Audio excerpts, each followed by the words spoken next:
Hello there, my friends, and welcome back to the Brightworks and some more top tier, beyond all reason 8v8 gameplay.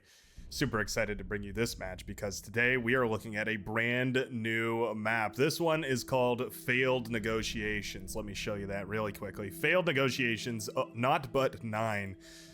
Should be interesting to see. I'm super excited to take a look at it. I played a little bit of this on the stream. We're going to be streaming on Tuesdays and Saturdays from now on. There'll be an official announcement about that. But anyways, spawning in the northeastern corner, sorry. I'm having trouble with that recently. This is my third attempt at this intro, and I'm happiest with this one so far. Anyways, northeastern corner. Going to be representing the red team. It's BDBR. Going to be going as Cortex well into the ocean as they've spawned on this island in the sun. Representing the blue team all the way across the map, whoops, there we go, lined up with the red team leader, but on an island of their own, also in an island in the sun, it's going to be Rebel Node. Wearing blue and playing as Armada, all things are as they should be, going for quite a lot of wind turbines right now, actually. Wind is quite good on this map, 2 to 18 with an average wind speed of 13.4. Yeah, I'm going to be all in on wind basically every time. That's definitely a high enough wind speed to justify it. Tidal power is pretty good too. 20 tidal power is essentially equivalent to a fusion reactor, so it's decent, especially with how much naval space you have back here. Certainly well worth it to go for a little bit of that.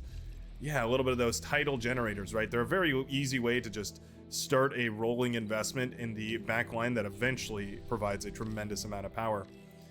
Both players going for a bot lab here, both team leaders, that is, BDBR and Rebel Node. Well, actually, I spoke too soon. I thought Rebel Node was going to go for a bot lab here, but instead decided to make his way over to the water and hop on into the seas, get his pants wet, and going to try and compete for naval dominance a whole lot quicker than BDBR will be able to, having this bot lab out. Now, the bot lab is going to afford him the opportunity to get this other metal extractor sort of semi-passively, right? Constructors can do that job, automate these tasks, if it were.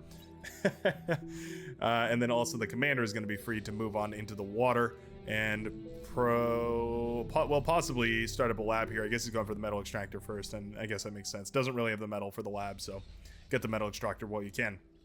Notable features on this map. Right here in the middle of the map, 4.8 metal extractors, and you might notice that there's 2 of them. 2 4.8 metal extractors, well worth fighting over. There's also a whole lot of reclaim, as you can see right here. I think it's about 1.3k before anybody starts eating it up, but obviously these commanders are hastily gobbling up as much of that metal as possible and shoving it down their throats and into their economies. All that metal going back into your hands is going to mean a very, very rapid T2 transition if you can use even half of that towards building up economy here. You can get a very, very rapid development. There's so much available build space. I really love maps that allow commanders the build space to make creative decisions, but also have terrain that is a little bit interesting. And as you can see, there's quite a few ramps and bridges and hoops and whistles to jump through, past, and around here. There's a little bit of a I guess like a shallow water pool. And you can see that roughly spans from here across to here. There we go. And any kind of unit is going to be able to traverse through this water, anything but a tick, I suppose. Everybody else is going to be able to traverse through that water, meaning that units can pass through there. However, it's going to be a whole bit more difficult to make a whole bunch of static defense. Right? There's no light laser tower, no floating light laser tower, anyways. All your static defense is going to be on the beaches, right here, and right here. Whoops, right here. There we go. Fighting my controls today. Sure feels like it anyway. Quite a creative unit pathing here. Going to go down and around and up and through and all around town here, trying to break through Matejko's. Is it Matejko's? Matejko? Matejko? I sincerely apologize, my aquamarine friend. I sincerely apologize. Anyways, I'm going to clear the map so that all those markers aren't getting in our way here. So this is what I was wondering, is if the player here, Juniper and Friends, this is a decision that I was wondering about, was do you go for an air lab on this isolated island, or do you get into the water? Looks like Juniper and Friends has decided that she is going to get into the water. Meanwhile, BDBR is going to get into a naval facility here. So a little bit of a misalignment between the team strategies here, so I'll be curious to see which one is going to work out better. The Shuriken, of course, as the Cortex commander, very, very powerful, so I wouldn't mind seeing maybe 4, 5, or 6 of those pumped out and sent to the front lines so that we could potentially see them stunning some of these early game units and making it very, very easy for the early units to catch them for the blue team. Big purple army making its way downtown here. A aircraft was produced. Who produced that aircraft? Drac produced that aircraft. Ah, okay, interesting. So red team does have an air player. It's just in a slightly different position here. I don't mind this either, though. I think this is probably a pretty good spot. I don't know if... yeah, you need some energy converters first. Really low on metal here for Drac, so I wouldn't mind seeing some of those naval energy converters. Those are very, very powerful. It looks like a couple of Dolphins have found their way into the base of Paul Sky, and yeah, they're going to take down a whole lot of stuff here. Taking down these constructors is actually a huge, huge hit. The units of Paul Sky are not responding to these Dolphins here, and Raven X gets an excellent trade against the Maroon player. Nicely done, taking down a whole lot of that build power. Eventually, I mean, this is such a low APM engagement here.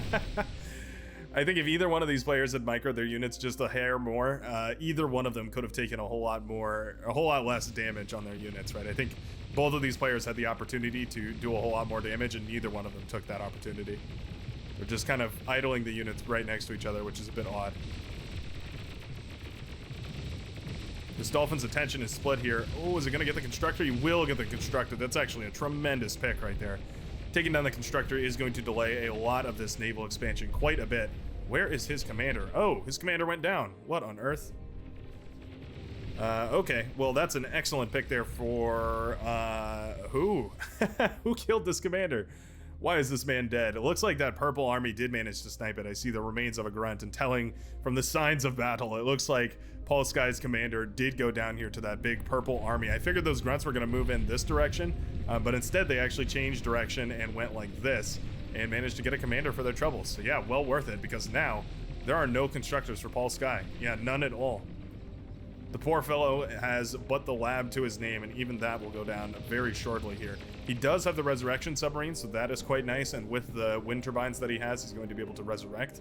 Still, though, resurrecting 1 or 2 Dolphins at a time, yeah, those are just going to get blasted down. What he needs to do is resurrect a Constructor to try and get back in this game, or, of course, try and just capture one of his, or request a Constructor from one of his teammates here. Persecutors being set up on the front line. That very early T2 has come up as predicted. You can see wind turbines going up all over the place. I think it's a very efficient way to get a nice little economic boost here. As we can see, the efficiency for Matica is looking pretty good. Well, more or less. It's low right now because the wind speed is low, but as soon as that picks up, this is going to be a really nice economy. Mate.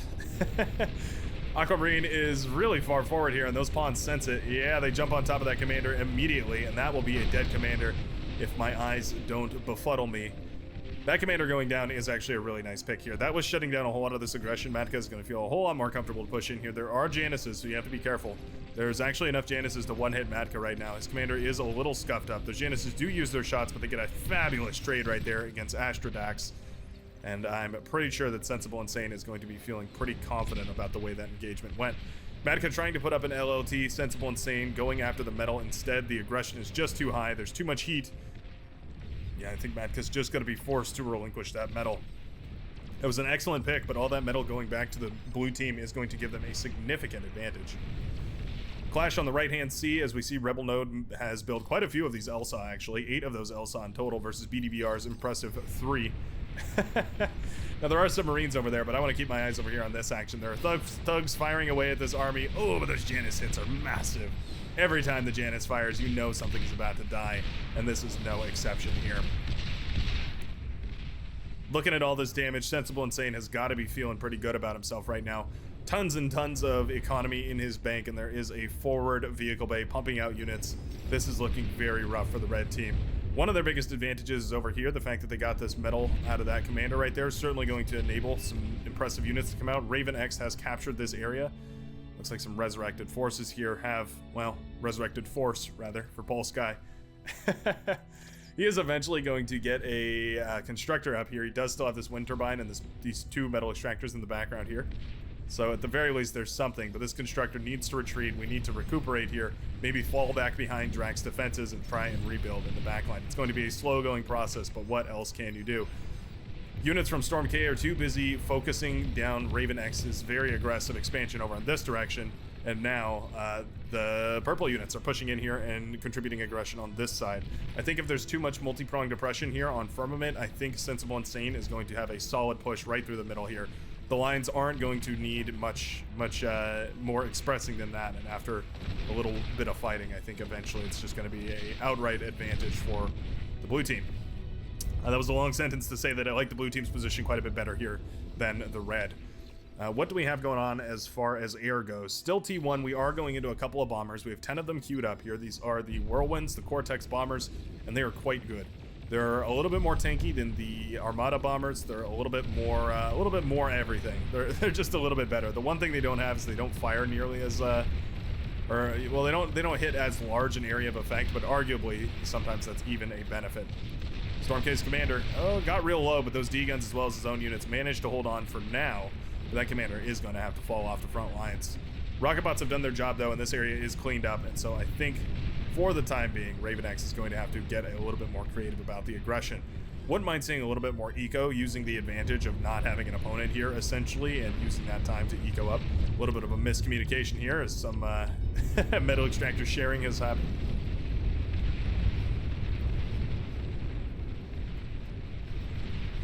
Looks like Raven X is asking for a commander here. I'm not sure exactly why. Either way, Juniper and Friends obliging. Bit of an odd request to ask for a commander. I'm not sure exactly what we need the commander for.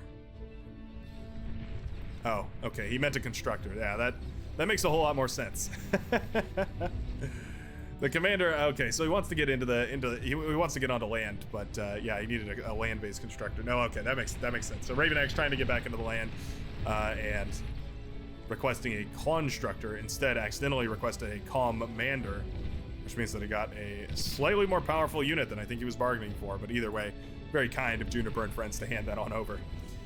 Rebel Node's Navy is looking pretty good, and he does have the commander here for sort of a mobile repair station. This is a tricky battle. Frigate versus frigate is always a tough one. The frigates for Cortex seem to be quite a bit better, but with that destroyer for fire support, yeah, I'm going to like this engagement a whole lot better for Rebel Node. Not to say that Rebel Node doesn't have destroyers of his own. He certainly has one in the backline here, and a second coming up as well, so this is looking pretty good. But this naval battle will result in a singular clash that will determine essentially who wins this lane here. Both of these players good enough to know that they need to be very careful about it, where they take that fight and how they take that fight, because the winner of that fight will win the naval contest.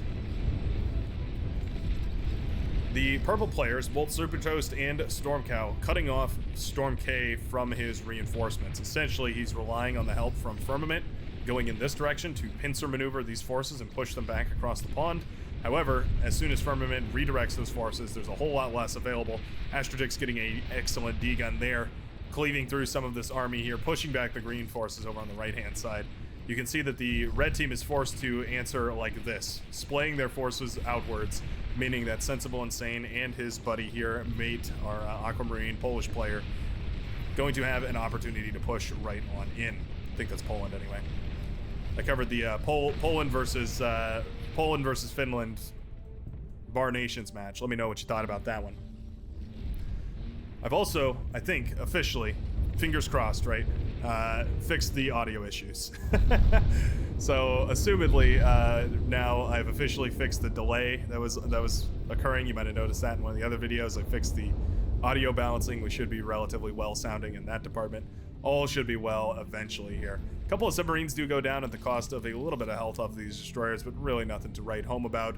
And I think Rebel Node is looking to get aggressive here. He doesn't want to push in without any sort of effective trade, but it's getting harder and harder. Yeah, he decides to commit here, and I think that's probably the right decision. Focusing down one unit is probably the right idea. Make sure you take out those destroyers above anything else. He tries to catch one. Trading out a LSAW for a destroyer, probably not a bad idea. His destroyers weren't in that fight, so it didn't particularly go his way, but now the destroyers are back and they're going to start firing away.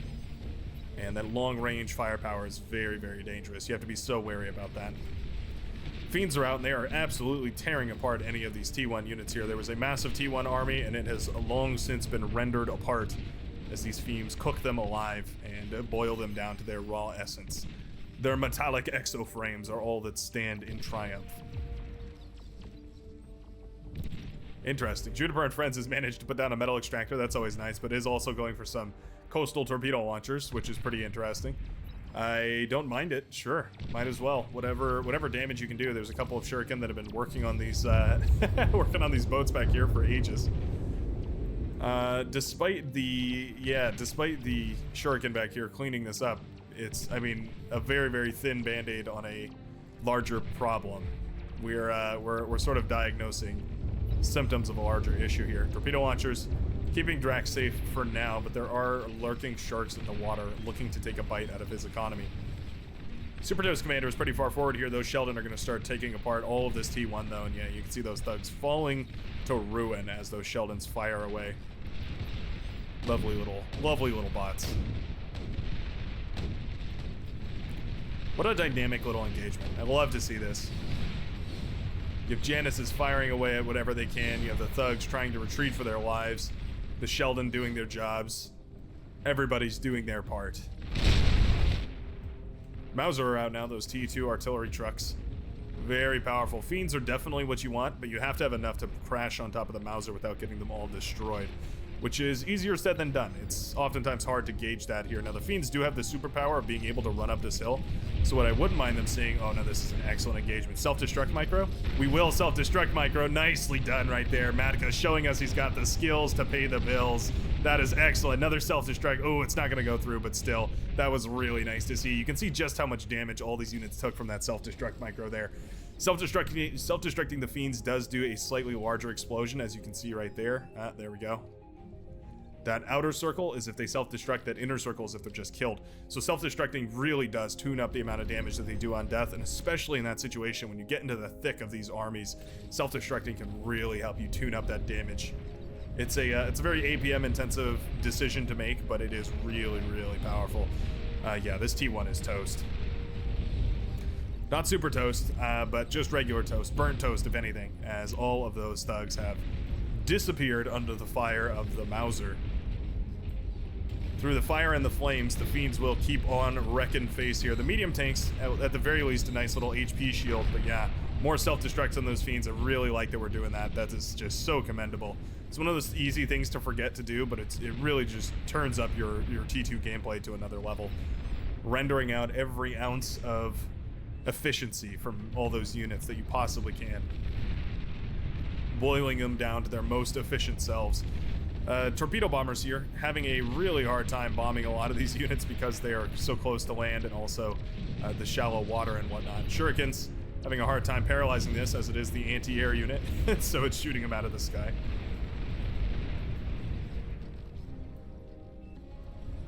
Looks like BDBR did win his engagement. I see a wreckage of a commander down over here, Rebel Nodes commander, lying in the depths, and that must be indicative of a naval victory here. And so I do believe the BDBR has essentially won the naval fight at this point.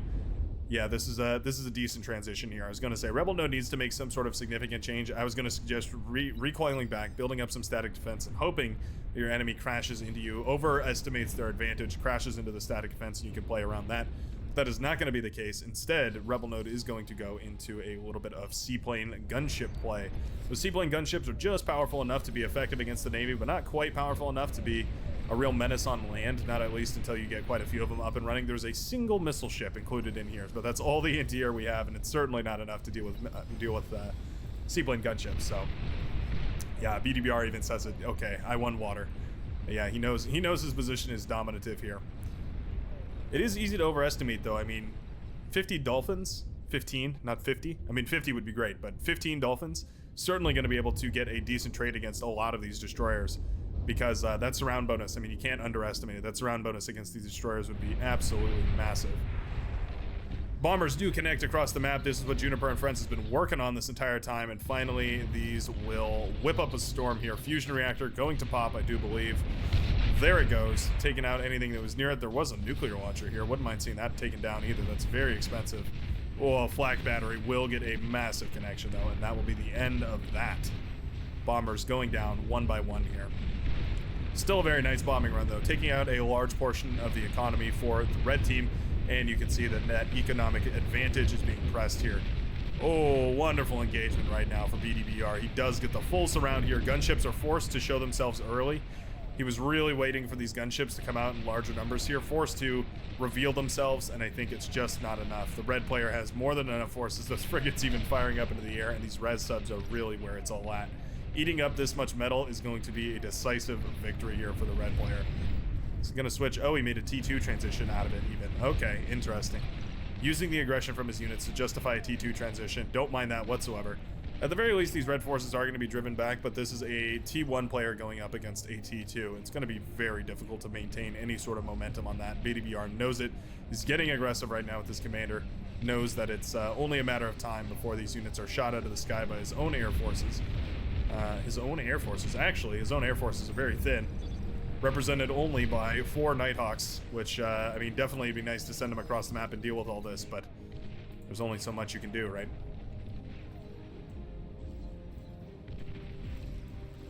Now, since we already have the seaplane lab, wouldn't mind seeing a torpedo gunship or two to snipe the commander that we know is lurking in the depths over here.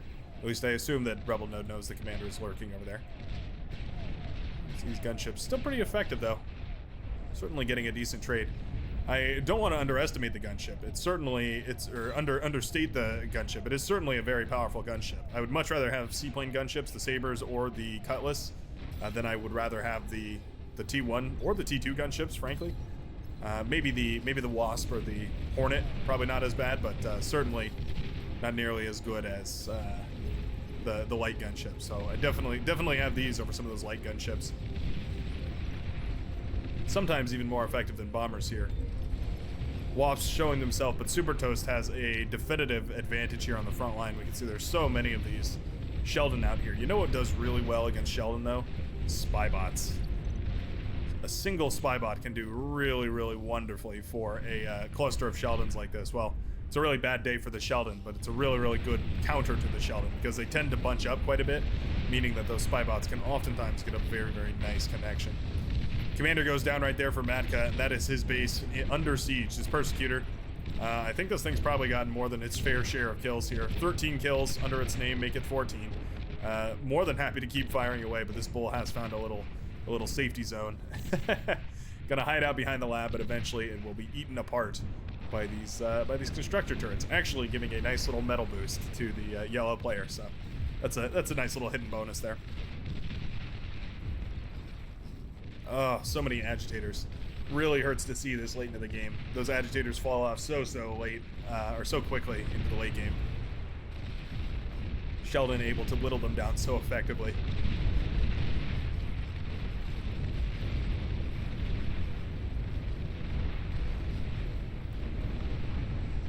The economic advantage for the blue team is now about 150 metal up on the red team. And that number is only slated to grow here as the aggression continues from BDBR. Yep, using those T1 destroyers, but in coupling with a couple of these Aerostorms, is that what those are called? Yeah, Aerostorms. The T2 Cortex anti-airship, which is much more impressive than the T1 anti-airship. So, going to have a much easier time shooting down those gunships, and you can see them falling very, very quickly here. BDBR flexing his naval expertise. That is going to be his naval opponent wiped out of this match here. Oh, a bunch of fighters are actually rallied into these. Oh, that's so unfortunate. Yeah, those fighters rallied into these anti-airships. Don't realize, but they're actually thinning out the air screen quite a lot here. Oh, that hurts quite a bit. Yeah, Juniper and Friends hasn't noticed quite yet. The rally is just set all around the island. It's a good rally, but yeah, now that the right-hand side has fallen, a lot of these ships are being picked apart by the anti-air ships, and that is going to be a very, very thin air wall. I fear for the effects of the blue team here. Now, that being said, it's the Drak was the air player here, and his base has been whittled apart. There was a single missile ship that looks like it basically broke everything over here. So at the very least, no bomber aggression. Nuclear launcher is up, but that fusion reactor going down meant that this player has effectively no way of powering it. Trying to get the fusion reactor up and online, it's a very slow process. I would definitely say that John Rugen should probably beg for his team to hand over a whole bunch of energy so that he can actually resurrect that. Getting that fusion reactor up and running again should be essentially priority number one. Holding on to these 4.8 metal extractors is going to be quite nice. 19 metal per second coming back from each one of those now that they're upgraded to T2 metal extractors. Super, super efficient. Excellent push on the right-hand side here.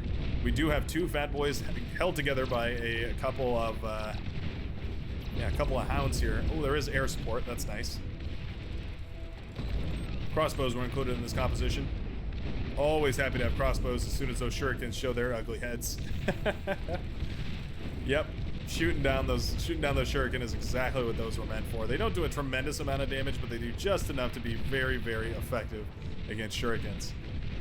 Bulls, however, are going to clean all this up in unison with spiders here, in conjunction with spiders here. Yeah, not bad. I hear pulsar beams. Where are the pulsar beams? Oh, it must be these starlights here on the front line. Oh, they are going to have a field day tearing through all this T1. I'm really curious why we're still on T1 units right now. If we're gonna go T1 units, we might as well spam out grunts. Like, there's no reason to go for thugs, which are just remarkably more expensive. What is that, like 4 times as expensive? More than that? Almost 5.5 times as expensive?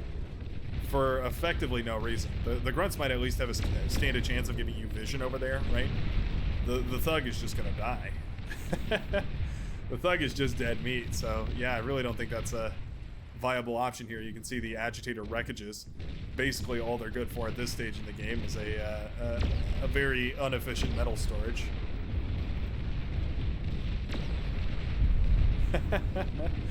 Luna777, I just read chat. Unpopular opinion. If you're T2 and overflowing metal, you shouldn't be complaining about no air support when you have no AA. Definitely not talking about anyone in specific. Storm K in a little bit of trouble here. Yeah, I mean, the Scorpions are good, don't get me wrong. And the Persecutor also doing a great job of firing away. Oh, we do have to be careful with these the starlights. If those explode, they will chain react. Uh-oh. Wow, that's a nice little explosion there. Not the biggest explosion ever, but taking out a whole lot of those Mausers is certainly very, very nice. Scorpions are firing away at whatever they can, trying to whittle down any of these units, and quite effectively, if I might add. They're very quick to blow apart basically anything over here. Persecutor did go down. Commander in a whole lot of trouble. Oh, he hid behind the building right there. Don't think he's going to make it out, though. Commander does go down, pops all the build power on accident. Fusion Reactor in a whole lot of trouble. And I think the Starlight fire support here is going to be enough to whittle down these forces.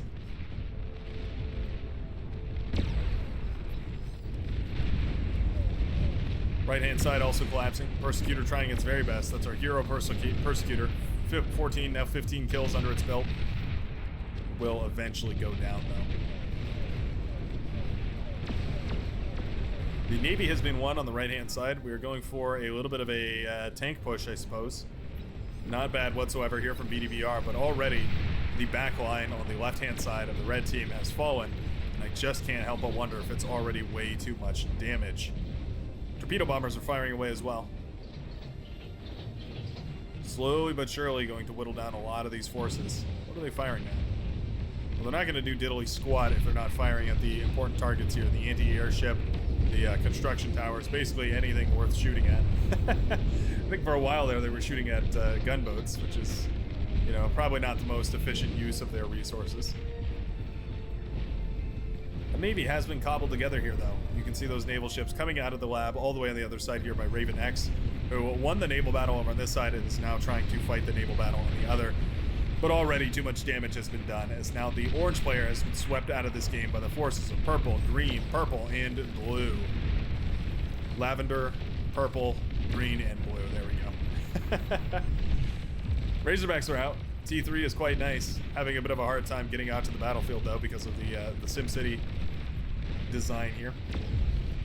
And eventually those Razorbacks will fall. Missile spiders climbing their way over the hills, over the mountainous terrain, and that is going to be Matka's base under quite a bit of siege. Those rocket spiders, very, very dangerous. I quite like them. I used to be very hesitant about using them, but now I actually find them quite pleasant to play with. Because of their missiles being tuned so that they actually track alongside the ground, they no longer just free fire any willy-nilly direction. They're quite a bit better. Bulls coming in from all sides, Fiends running in as well, Grunts, Ticks, Pawns, anything you can muster.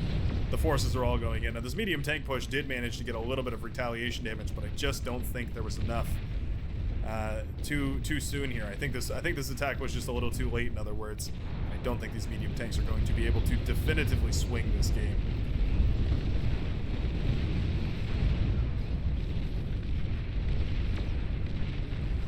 Wind turbines now popping all over the place. Fusion reactor in a whole lot of trouble. Looks like our red player now owns everything, but Drac is the only commander who hasn't tapped out at this point. There goes the red base, and well, one of the red bases anyway. The other one is over here. It's always interesting to me when I see players like this that haven't tapped out of the game, but they also haven't taken their ally stuff. Like, they see all the take buttons over here, but they haven't clicked the take button. At this point, Drac is the only player still on his team, and it's up to the blue players to find the last commander.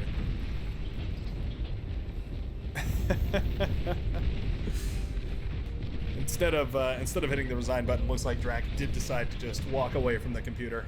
Not exactly good manners. It's almost bad manners, but sometimes maybe it's just a lack of understanding that prolongs the game for everyone else as well. Either way, I'm gonna go ahead and speed this up so we can get to the end here. They're effectively fighting a ghost army.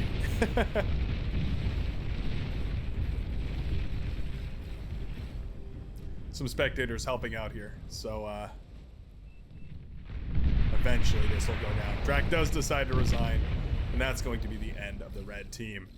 What a lovely little match. What a wonderful showcase of this match. I think this one has a whole lot of potential. You know, I'm always excited whenever there's a match with some Navy availability in it. I'm a big fan of Navy, one of my stronger suits and one of my favorite playstyles. Anyways, I sure hope you enjoyed. Let me know what you think about this map down below. I'm always happy to hear from you guys, and I will see you in the next daily Beyond All Reason video. Peace out, folks.